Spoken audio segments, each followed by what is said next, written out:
అందరికీ నమస్కారం అండి. మన రెస్పెక్ట్ ఎడ్యుకేషన్ ఛానల్ కి స్వాగతం, సుస్వాగతం. చిరిగిన చొక్కా అయినా తొడుక్కో, కానీ ఒక మంచి పుస్తకాన్ని కొనుక్కో అని శ్రీ కందుకూరి వీరేశలింగం పంతులు గారు చెప్పినట్లు, ఒక మంచి పుస్తకాన్ని అర్థం చేసుకుంటూ చదివితే కలిగే అనుభూతిని మాటల్లో వర్ణించడం సాధ్యం కాదు. దాన్ని ఆచరణలో పెడితే అద్భుతాలను సాధించవచ్చు. విద్య అనగా ప్రవర్తనలో కలిగే మార్పు. విద్య అంటే కేవలం తరగతి గదిలో బోధించే పాఠ్యాంశాలు మాత్రమే కాదండి. మనకు ఆనందంతో పాటు నీతి, నిజాయితీ, క్రమశిక్షణ వంటి అలవాట్లను పెంపొందించి మనలోని వ్యక్తిత్వాన్ని సంపూర్ణంగా వికసింపచేయగల ఏకైక సాధనం విద్య మాత్రమే. అటువంటి వ్యక్తిత్వ వికాస కథలను మీకు వినిపించి ఆనందింప చేయాలన్నదే నా ఈ చిన్న ప్రయత్నం. ఇక ఈ రోజు కథలోకి వెళ్దామా? ఈ రోజు కథ పేరు పిచ్చుక నేర్పిన పాఠం. ఇక కథలోకి వెళ్దామా? యువకుడొకడు ఒక జ్ఞాని వద్దకు వెళ్ళాడు.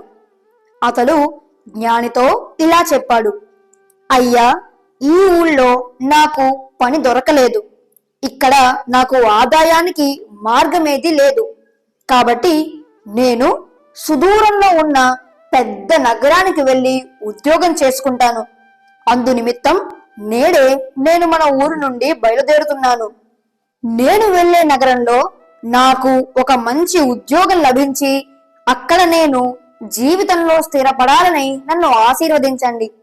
జ్ఞాని ఆ యువకుణ్ణి మనసారా ఆశీర్వదించి పంపించాడు. కొన్ని రోజులు గడిచాక జ్ఞాని అదే ఊళ్ళో ఆ యువకుణ్ణి మళ్లీ చూసి ఆశ్చర్యపోయాడు. ఆ యువకుడి వద్దకు వెళ్లి ఆ జ్ఞాని, నాయనా, నువ్వు ఇంకా ఆ నగరానికి బయలుదేరి వెళ్ళలేదా? నువ్వు నన్ను కలుసుకున్న రోజునే ఉద్యోగార్థం ఊరు విడిచి వెళ్ళిపోతున్నట్టు చెప్పావే అని అడిగాడు. అందుకు ఆ యువకుడు ఇలా జవాబిచ్చాడు: అయ్యా, నేను ఆ రోజునే అప్పుడే బయలుదేరాను. దారిలో నిర్మానుష్యమైన ఎడారి వంటి ప్రాంతం తారసపడ్డది. అక్కడున్న ఒక ఈత చెట్టు నీడన కాసేపు విశ్రాంతి కోసం కూర్చున్నాను. అక్కడ నేనొక దృశ్యం చూశాను. నేను కూర్చున్న చోటుకు కాస్త దూరంలో ఒక చెట్టు కింద కాలు విరిగిన ఒక పిచ్చుక ఆకలితోనూ అమిత బాధతోనూ నడవలేక తల్లడిల్లిపోతుండడం కంటపడింది.